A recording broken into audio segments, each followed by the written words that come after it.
South నటి రెజీనా కాసండ్రా కేవలం తెలుగులోనే కాకుండా తమిళ, కన్నడ భాషల్లో కూడా హీరోయిన్గా చేసి తనకంటూ ఒక ప్రత్యేక గుర్తింపు సంపాదించుకుంది. అలాంటి ఈ ముద్దుగుమ్మ తెలుగులోకి శివ మనసులో శృతి, కొత్త జంట, రొటీన్ లవ్ స్టోరీ లాంటి సినిమాల ద్వారా గుర్తింపు తెచ్చుకుంది. ఇక ఈమె నటించిన పిల్ల నువ్వు లేని జీవితం, సుబ్రహ్మణ్యం ఫర్ సేల్, రారా కృష్ణయ్య, ఆ ఫవర్ వంటి సినిమాల్లో నటించింది. అయితే తాజాగా రెజీనా కాసండ్రా గురించి ఒక వార్త టాలీవుడ్ మీడియాలో ప్రచారం జరుగుతుంది. అదేంటంటే రెజీనా త్వరలోనే వ్యాపారవేత్తని పెళ్లి చేసుకోబోతుందట. అయితే ఇప్పటికే చాలాసార్లు రెజీనా పెళ్లి వార్తలు వినిపించినప్పటికీ అందులో ఏదీ నిజం కాలేదు. కానీ ప్రస్తుతం మాత్రం రెజీనా పెళ్లి వార్తలు గట్టిగా వినిపిస్తున్నాయి.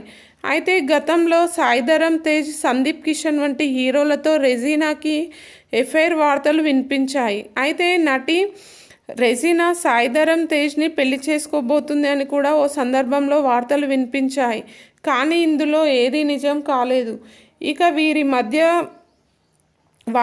ఎఫైర్ వార్తలు వినిపించడానికి కారణం సాయిధరమ్ తేజ్, రెజీనా కాంబినేషన్లో పిల్ల నువ్వు లేని జీవితం, సుబ్రహ్మణ్యం ఫర్ సేల్ వంటి సినిమాలు వచ్చాయి.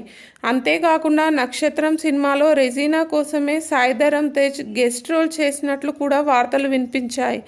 దాంతో వీరి మధ్య నిజంగానే ఎఫైర్ ఉందని ప్రచారం జరిగింది. కానీ ఈ విషయం గురించి వీళ్ళు ఎక్కడా క్లారిటీ ఇవ్వడం లేదు.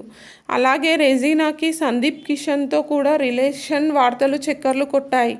కానీ రీసెంట్గా ఊరు పేరు భైరవకోన మూవీ ప్రమోషన్స్లో రెజీనా నాకు బెస్ట్ ఫ్రెండ్ అని, మా మధ్య ప్రేమ, డేటింగ్ వంటివి ఏమీ లేదని క్లారిటీ ఇచ్చారు. ఇక ఇదంతా పక్కన పెడితే త్వరలోనే రెజీనా కాసండ్రా ఓ వ్యాపారవేత్తను పెళ్లి చేసుకోబోతుందట. అయితే ఇంట్లో వాళ్ళ ఒత్తిడి మేరకే రెజీనా ఈ పెళ్లికి ఒప్పుకున్నట్టు తెలుస్తుంది. ఇక 33 ఏళ్ల వయసులో రెజీనా బిజినెస్ మ్యాన్తో పెళ్లి అంటూ వస్తున్న వార్తల్లో ఎంత నిజం ఉందో తెలియాల్సి ఉంది.